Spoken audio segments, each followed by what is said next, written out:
पर इतना सारा प्यार देकर, इतना सारा जनसैलाब लाकर ये दिखा दिया है कि वास्तव में जो लगातार ये कहा जा रहा है कि इस बार टिहरी संसदीय क्षेत्र में चुनाव कांग्रेस वर्सेज भाजपा का नहीं है, ये चुनाव आम जनता वर्सेज राजशाही के बीच का चुनाव है। ये आप लोगों ने इस भीड़ से दिखा दिया है कि वास्तव में ये चुनाव आम जनता वर्सेज राजशाही के बीच का है। और ये वही राजशाही है जिस राजशाही ने श्रीदेव सुमन जैसी विचारधारा की हत्या की, और ये वही राजशाही है जिस राजशाही ने बड़कोट के तिराली मैदान में हमारे निहत्थे लोगों पर गोलियों की बौछारें की थी। आज इस राजशाही को जवाब देने का समय आ गया है। हम सबका दुर्भाग्य रहा है कि जब कांग्रेस सत्ता में रही तो कांग्रेस ने भी इसी राज परिवार को टिकट देने का काम किया, और जब लंबे समय से भाजपा सरकार सत्ता में है तो भाजपा के लोगों ने भी इसी परिवार को टिकट देने का काम किया। कुछ अपवाद छोड़ दे, कुछ साल छोड़ दे तो ये समझ लो कि इसी राज परिवार ने आजादी से पहले भी राज किया और आजादी के बाद भी राज कर रहे हैं। तो मैं समझता हूं कि आज इस राजशाही को जवाब देने का समय आ गया है, क्योंकि हमारे लोगों के अंदर जो यहाँ जागरूकता है, हमारे लोगों के अंदर जो क्रांति है, वो मुझे लगता है कि कहीं ना कहीं वो एक अलग क्रांति है। जब भी कोई नई मुहिम शुरू हुई होगी तो इस रवाई घाटी का नाम पीछे नहीं रहता है। मुझे लगता है कि जिस प्रकार से आज जो जन समर्थन आप लोगों ने दिया है, वो कहीं ना कहीं मुझे इस बात की खुशी है कि जिस समाज के लिए, जिन लोगों के लिए, जिन युवाओं के लिए, जिनके बच्चों के लिए हमने 5-7 साल सड़कों पर संघर्ष किया है, आज वो लोग हमारे साथ खड़े हैं, इसलिए हमें खुशी हो रही है। और इस प्रकार से जनता का सहयोग जब रहता है, जनता जब समर्थन करती है, तो बॉबी पवार ना जाने कितने बॉबी पवार पैदा हो जाएंगे, और होने चाहिए, क्योंकि इस प्रदेश के अंदर जिस प्रकार से भ्रष्टाचार व्यापक रूप में चरम सीमा पर फैला हुआ है, हम लोगों ने भी एक लड़ाई रोजगार को लेकर शुरू की थी।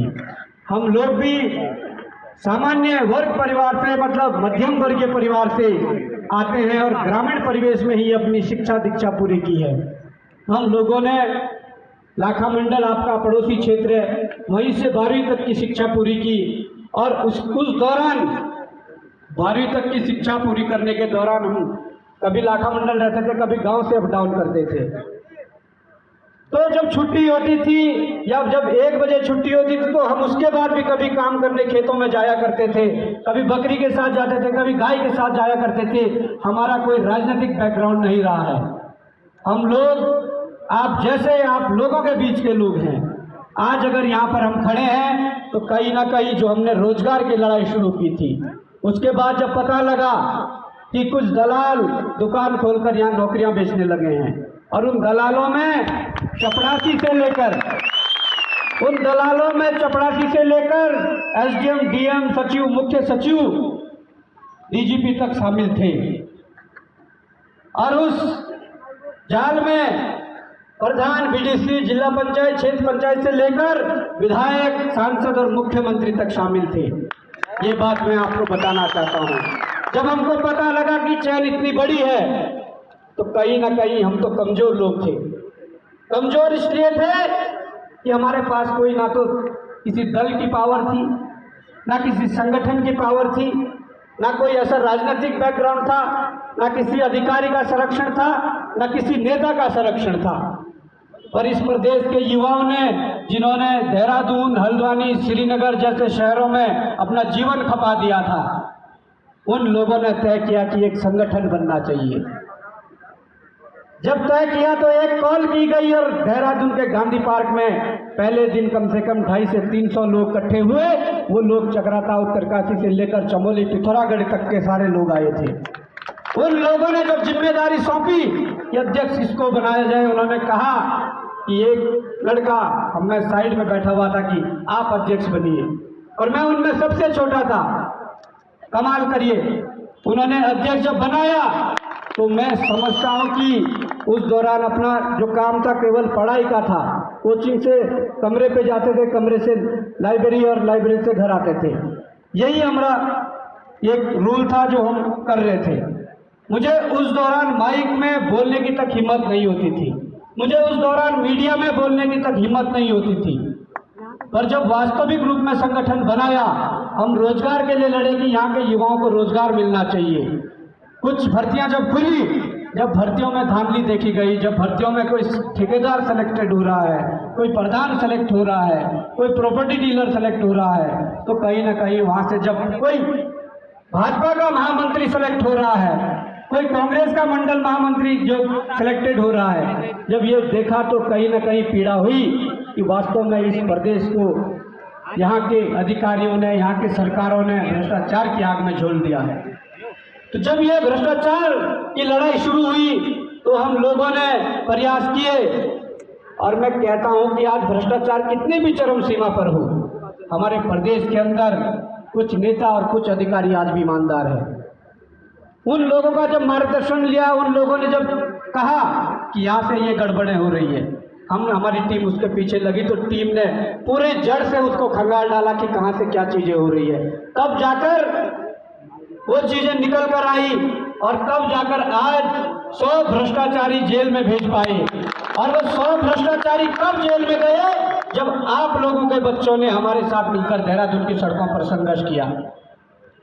वो 100 भ्रष्टाचारी जेल तो गए, और जब युवाओं ने सोचा कि युवाओं के भविष्य को बेचा जा रहा है, तो देहरादून की सड़कों पर उन लोगों ने पूरा जाम कर दिया, उन लोगों ने आंदोलन के लिए वो आ गए।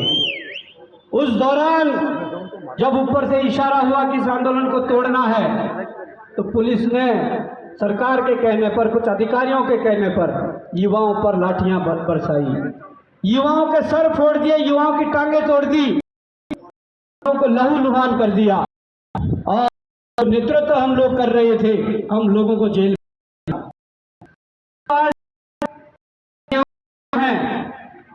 आप लोग हमें जेल की पड़ी, उस दौरान कोरोना साल जन इस नौगांव, पड़ोस नौगांव में वहां पर लोग टावरों पर चढ़ गए। इसी लाखा मंडल में, इसी बड़कोट में, या यहाँ से पिथौरागढ़ तक के लोग जब सड़कों पर उतरे, तब जाकर सरकार ने जो झूठे मुकदमे किए थे, जो झूठी 307 जैसी गंभीर धारा लगाई थी, उसको हटाकर हम लोगों को जमानत देनी पड़ी।